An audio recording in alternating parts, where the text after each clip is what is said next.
अस्सलामुअलैकुम dear students, welcome to my YouTube channel.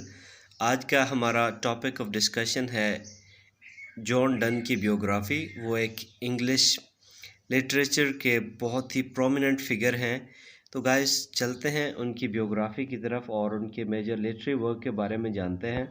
John Donne की अगर डेट ऑफ बर्थ के बारे में बात करें तो उनकी जो एग्जैक्ट डेट है उसके बारे में तजाद है। तो हिस्टोरियन जो है वो अग्री करते हैं वो पैदा हुए थे जनवरी 24 या जून 19 के दरमियान 1572 में, और उनकी जो डेथ हुई थी वो 31 मार्च 1631 लंदन में हुई थी।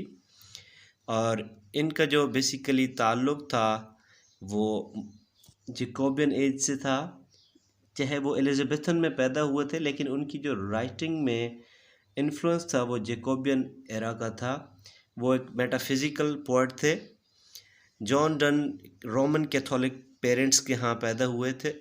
उनके फादर का नाम भी जॉन डन था, जिसने शादी की थी Elizabeth Heywood. Elizabeth Heywood John Donne की मदर थी। 1584 में जॉन डन ने हार्ट हॉल ऑक्सफोर्ड से मैट्रिक की। Donne went to Cambridge on leaving Oxford को छोड़कर वो कैम्ब्रिज चले गए। He entered law student at Thavies Inn. वो थेविस एंड में उन्होंने एक लॉ के तालिब इल्म की हैसियत से एडमिशन लिया लंदन में 1591 में। फिर बाद में वो लिंकन इन में 1592 में मूव कर गए। जॉन डन जो है वो उसके बारे में लिखा गया है कि he was a great visitor of ladies, यानी कि वो औरतों की सोहबत को बहुत ज़्यादा पसंद करता था। वो फ्रीक्वेंट विजिटर था लेडीज़ के पास। उसके बहुत इश्क माश्के रहे हैं उसकी जवानी की लाइफ में। और he was a great frequenter of plays, और वो प्लेज यानी कि ड्रामाज को देखने के लिए भी उस दौर के जो थिएटर था उसमें भी बहुत फ्रीक्वेंटली वो विज़िट करता था। और वो एक बहुत ही अजीम कंसीडर्ड वर्सेस के पोइट कंसिडर किए जाते हैं, क्योंकि वो कंसीड वर्स का इस्तेमाल करते थे अपनी पोइट्री में। 1601 में उन्होंने शादी की थी एन मूर से, जो कि उसके एक पैट्रॉन की भतीजी थी। इस वजह से उनको जो है वो कैद में भी जाना पड़ा, क्योंकि वो उन्होंने भागकर शादी की थी।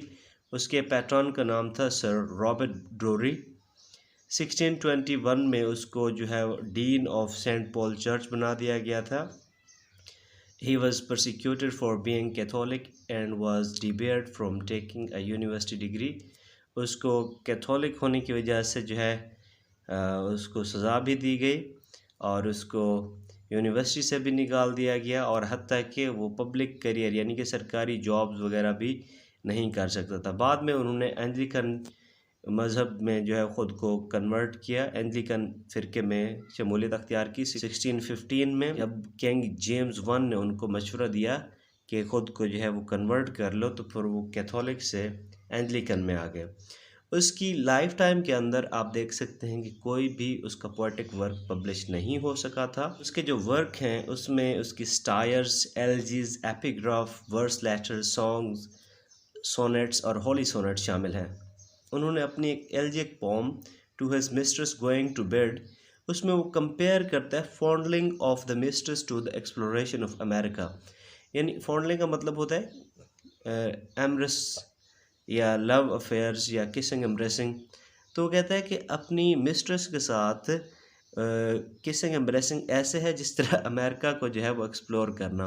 Upon the insistence of James one के इसरार पर जॉन डन ने एंग्लिकन प्रीस्टहुड को इंतखाब किया। वो एंग्लिकन प्रीस्टहुड में सेलेक्ट हुए, यानी कि एंग्लिकन चर्च के जो है वो प्रीस्ट के तौर पर उन्होंने अपनी खिदमत सर अंजाम थी जब जेम्स वन ने उनको रिक्वेस्ट की।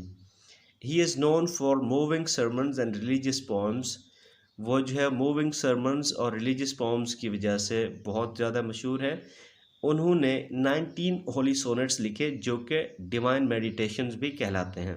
हेमिंगवे ने जो टाइटल लिया है अपने एक वर्क का, for whom the bell tolls, and Thomas Merton's no man is an island, are taken from Donne's divine meditation 17। ये दोनों टाइटल जॉन डन के डिवाइन मेडिटेशन 17 से लिए गए हैं।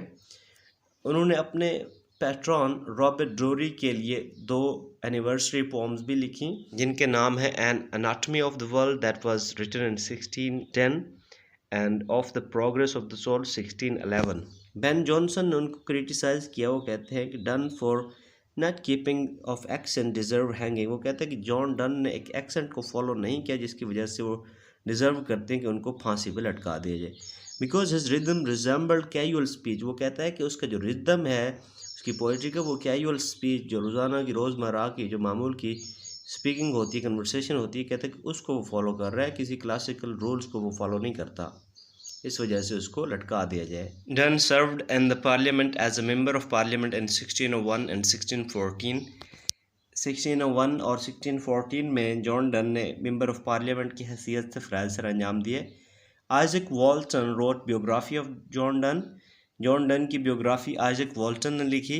उनकी वाइफ की 1617 में डेथ हो गई थी जब वो 12वें बच्चे को जन्म दे रही थी, जिसकी वजह से जॉन डन जो है वो काफ़ी गम का शिकार हो गए और इसका जो इजहार है उन्होंने अपने 17th होली सोनेट्स में किया। अपनी LG नंबर 8 में वो अपनी लवर की ब्रेस्ट का जो गैप है उसको हेलिस्पोंट के साथ जो है वो कंपेयर करता है। हेलिस्पोंट बेसिकली एक नैरो पैसेज है, ये ग्रीक मैथोलॉजी से रेफरेंस लिया गया है, ग्रीक से रेफरेंस लिया गया है।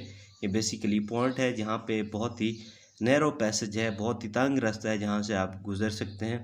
तो ये उसके गैप को, उसके ब्रेस्ट के गैप को हेलिस्पोंट के साथ जो है वो कंपेयर कर रहा है। He wrote an anatomy of the world in 1611 in the memory of Elizabeth Drury, daughter of his patron Sir Robert Drury।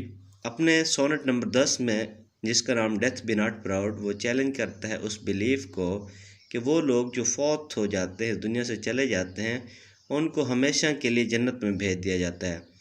He wrote a poem, a nocturnal upon S. Lucy's day in 1627 on the death of his friend Lucy, Countess of Bedford, and his daughter Lucy Dunn. Dunn is considered a master of metaphysical conceit and extended metaphor। वो metaphysical conceit और extended metaphor के master consider किए जाते हैं। वो doctor Johnson इसके बारे में कहते हैं कि जॉन डन की पोइट्री में हेट्रोजीनियस आइडियाज़ को जो है वो वायलेंटली इकट्ठे जोड़ दिया जाता है। He wrote a poem, Canonization, in 1633, in which speaker argues that his love will canonize him into a kind of sainthood। वो अपनी पोम कैनोनाइजेशन जो उसने 1633 में लिखी है, स्पीकर इसमें बताता है कि उसकी मोहब्बत जो है वो उसको सेंटहुड में कन्वर्ट कर देगी, यानी कि उसकी लाइफ में सेंट वाली जो खासियत हैं वो पैदा हो जाएंगी। T.S. Eliot mentioned Donne in his work Whispers of Immortality। T.S. Eliot ने उन्होंने अपने वर्क में जॉन डन के बारे में लिखा है कि वो विस्पर्स हैं इमोर्टैलिटी के। Thomas Carew wrote LG for John Donne. Thomas Carew ने जॉन डन के लिए LG लिखी। Grierson quoted that there are 3 strains in the love poetry of Donne. कहता है कि जॉन डन की लव पोइट्री के 3 स्ट्रेन्स हैं, यानी कि 3 धारे हैं उसके, cynical, platonic and conjugal. John Donne के वर्क्स की बात करें तो जॉन डन के वर्क्स को डिफरेंट कैटेगरीज में, डिफरेंट फॉर्म्स में डिवाइड किया गया। होली सोनेट्स जो कि उन्होंने 1633 में लिखे, they are also called divine meditation और डिवाइन सोनेट्स। इनको डिवाइन मेडिटेशन या डिवाइन सोनेट्स भी कहा जाता है। ये 19 पोम्स की बेसिकली एक सीरीज़ है। ये उनकी वफ़ात के बाद पब्लिश हुए। ये पेट्रार्कन स्टाइल में लिखे गए हैं, 2 क्वार्टरेंस 4-4 लाइन्स के और एक सेस्टेट जो कि 6 लाइन्स पर मुश्तमिल है। उन्होंने सॉन्ग्स एंड सोनेट्स लिखे जिसके अंदर कुछ पोम्स शामिल हैं, the flea, the good morrow, go and catch a falling star, the canonization, a valediction forbidding mourning. इन पोम्स के ऊपर मैंने ऑलरेडी वीडियोस बना के अपने चैनल पे अपलोड की हुई हैं, तो गाइस आप जाके इनको विज़िट कर सकते हैं। Progress of the Soul, it contains an epistle and Progress of the Soul, first song, ये बेसिकली एक एपिस्टल है। एपिथेलिमियन और marriage songs by John Donne. John Donne ने मैरिज सॉन्ग्स भी लिखे। On the lady Elizabeth and count Palatine, eclogue at the marriage of earl of Somerset. ये कुछ उन्होंने मैरिज सॉन्ग्स लिखे थे। एलजीज लिखी थी, कुछ उनमें से जो मोस्ट इम्पोर्टेंट हैं उनके नेम यहाँ पे दिए गए हैं। Jealousy, the anagram. बाकी गाइस आप इस वीडियो को पॉज करके आप खुद से पढ़ सकते हैं कि कितने वर्क्स इसके हैं। तो चलते हैं नेक्स्ट की तरफ। Divine poems of John done. उन्होंने कुछ डिवाइन पोम्स भी लिखी थी, इनमें टेम्पल, क्रूसीफाइंग, रेजरेक्शन। उन्होंने कुछ लेटर्स लिखे थे सेवरल पर्सोनेज को, to the countess of Bedford, to mister Izaak Walton to Ben Jonson. इन इम्पोर्टेंट पर्सनालिटीज़ को लेटर लिखे थे, वो कलेक्शन भी हमारे पास उनके वर्क की सूरत में मौजूद हैं।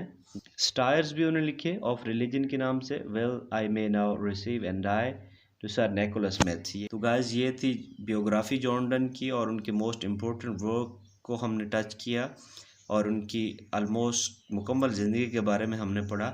आई होप कि ये वीडियो उन स्टूडेंट्स के लिए बहुत ही हेल्पफुल होगी जो क्रिटिकली उनके वर्क को एक्सप्लोर करना चाहते हैं। तो गाइस उम्मीद है कि आपको ये वीडियो पसंद आएगी। मिलते हैं इंशाल्लाह नेक्स्ट लेक्चर में, तब तक के लिए अल्लाह हाफ़िज़।